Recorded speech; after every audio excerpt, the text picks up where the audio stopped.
suggested an all-whispered reading video, which I thought sounded like a lovely idea. Most of my reading videos are soft-spoken, which is fun, but I thought it would be nice to add some variety. And I'm taking some seasonal inspiration for this video. It is just finally starting to feel like winter here. We had our first snow of the year last night. It didn't stick, but I got to see it. I got to enjoy it. I watched the sunrise on it. It was beautiful. I love the winter so much, so I get so excited every year. And then I went out to run some errands today, and the holiday decorations are coming out. The stores all have wreaths out, and a little hint of Christmas music playing in the stores. It's starting to feel seasonal. I came home, I have a little faux fireplace. I miss having a real fireplace. I grew up in a house with one, but now I got as a gift actually a little faux fireplace, which it's so cozy and cheerful. It makes me so happy and feel so wintry. So turned that on today. I had a cup of eggnog. We're getting really seasonal. So all of that made me think that it would be a great time to go for some kind of a wintry poetry. Robert Frost, I mean, obviously he has the name, but the, whatchamacallit, I'm gonna blank on the name, there we go. Stopping by Woods on a Snowy Evening is the classic Robert Frost winter poem, but I thought today we could do a little whispered reading of a few different poems that I feel like kind of take us through that transition from autumn into winter to kind of get us all in the mood for the season. So I made myself a cozy cup of tea. This is a white chocolate peppermint herbal, which is so yummy. I want to find out if it's cool enough for a sip yet, but I'm a little scared. Let's see. Barely, but yes. No, I think I can do another one.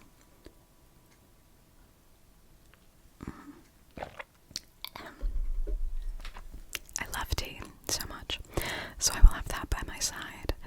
Thought we could also light a little candle for our reading today. So let me get this lit. I've got to get my little lighter here. And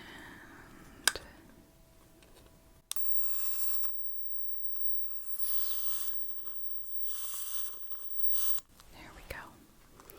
Nice and cozy. Let me see. Whoop. There we go. It's a 2-wick candle in there. This one I have burned quite a few times, but I kind of forgot I had. It's been in a box since last winter. Not that I don't use candles during the summer. I just tend to use like brighter, fruitier candles. But I pulled this one out for a bit more of a wintry feeling. It's very nice. It's like cozy and like a little spicier, which is lovely. So I will have that right here next to us. It probably won't make any sound, but it will give us some nice ambiance. I've been meaning to get one of those woodwick candles for some of our reading videos. I think that could be nice. Just put that down. Okay. I think without further ado, we should get into the reading now that I've yapped for a while, which is always my preference, you know. You can take I was gonna say you can take the yapper out of the girl, but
stars sticking through a tree toward heaven still, and there's a barrel that I didn't fill beside it, and there may be 2 or 3 apples I didn't pick upon some bough, but I am done with apple picking now.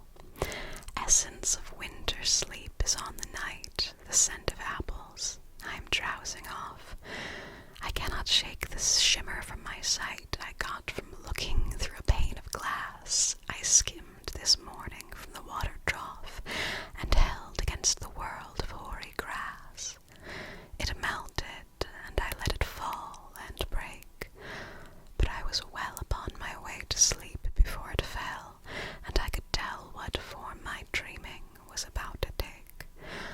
Magnified apples appear and reappear, stem end and blossom end, and every fleck of russet showing clear. My instep arch not only keeps the ache, it keeps the pressure of a ladder round, and I keep hearing from the cellar bin that rumbling sound of load on load of apples coming in. For I have had too much of apple picking. I am overtired of the great harvest I myself desired.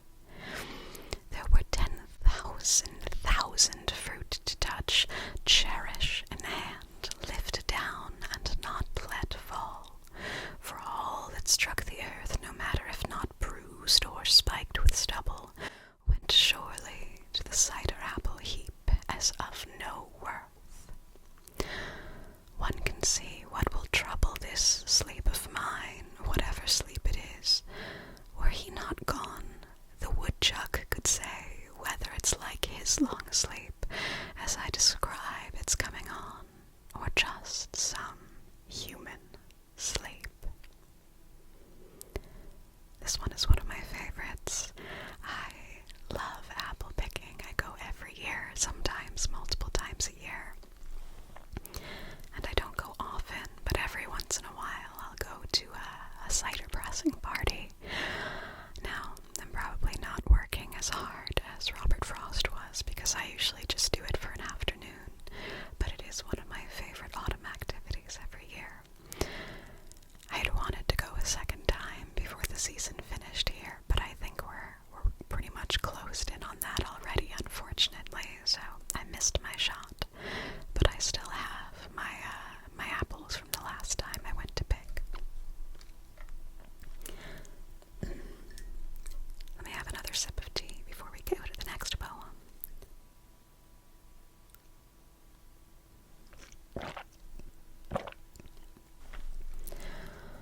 Alright, next is Robert Frost's October. Oh, hushed October morning mild, thy leaves have ripened to the fall. Tomorrow's wind, if it be wild, should waste them all. The crows above the forest call, tomorrow they may form and go. Oh, hushed October morning mild, begin the hours of this day slow. Make the day seem to us less brief, hearts not averse to being beguiled. Beguile us in the way you know. Release one leaf at break of day, at noon release another leaf, one from our trees, one far away. Retard the sun with gentle mist, enchant the land with amethyst. Slow, slow, for the grape's sake, if the were all, whose leaves already are burnt with frost, whose clustered fruit must else be lost, for the grape's sake, along the all. I think that one is so charming. The idea of doing anything for the sake of the grapes, I think is delightful. Makes me very happy. Alright, next, let's read My November Guest. My sorrow, when she's here with me, thinks these dark days of autumn rain are beautiful as days can be. She loves the bare, the withered tree. She walks the sodden pasture lane. Her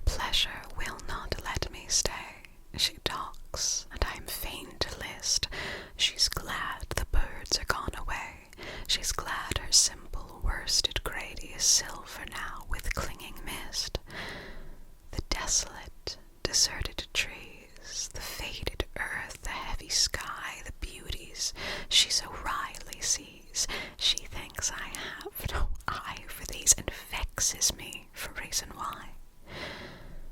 Not yesterday I learned to know the love of bare November days before the coming of the snow, but it were vain to tell her so, and they are better for her praise. All right. Next, we're going to read Acquainted with the Night. I have been one acquainted with the night. I have walked out in rain and back in rain. I have outwalked the furthest city light. I have looked down the saddest city lane. I have passed by the watchman on his beat and dropped my eyes unwilling to explain. I have stood still and stopped the sound of feet when far away an interrupted cry came over houses from another street, but not to call me back or say goodbye. And further still, at an unearthly height, luminary clock against the sky proclaimed the time was neither wrong nor right. I have been one acquainted with the night. This one I also quite like. I have had a couple weeks of rainstorms lately, and this makes me think, although far less urban, of all of my rainy dog walks late at night recently. Next, let us read An Old Man's Winter Night.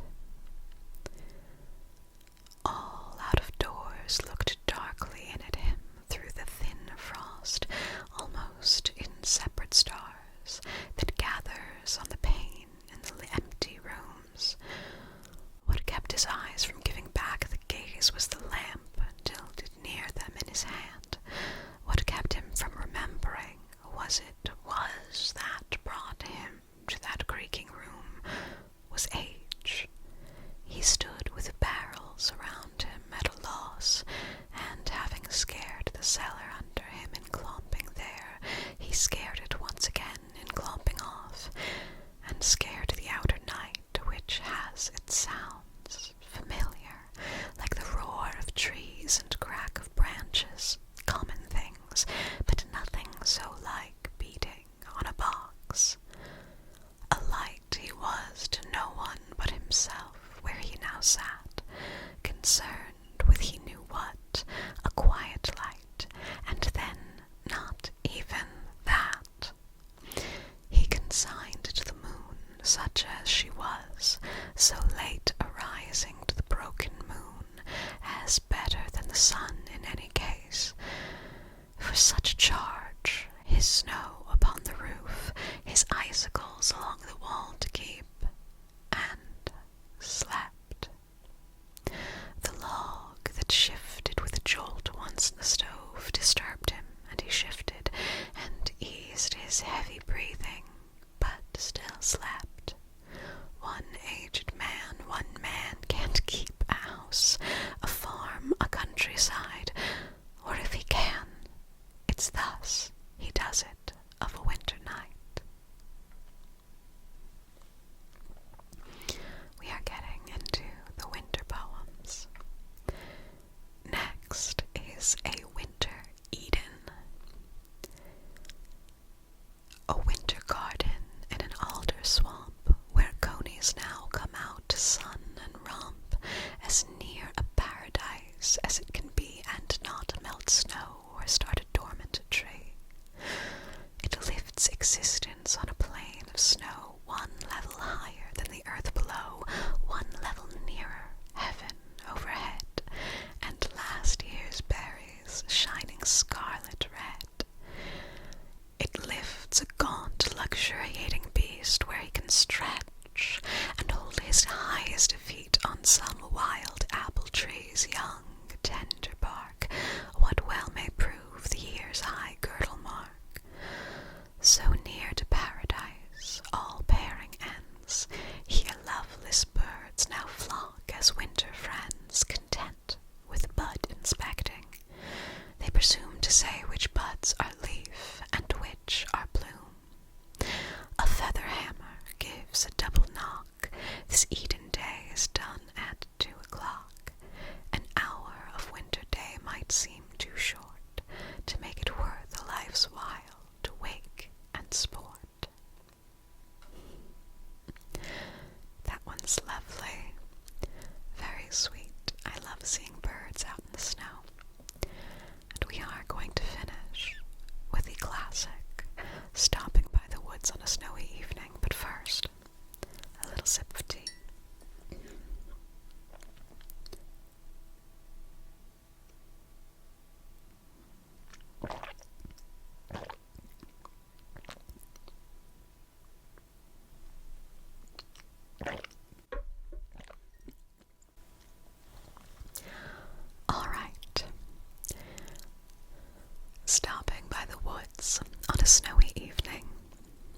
woods these are, I think I know. His house is in the village, though.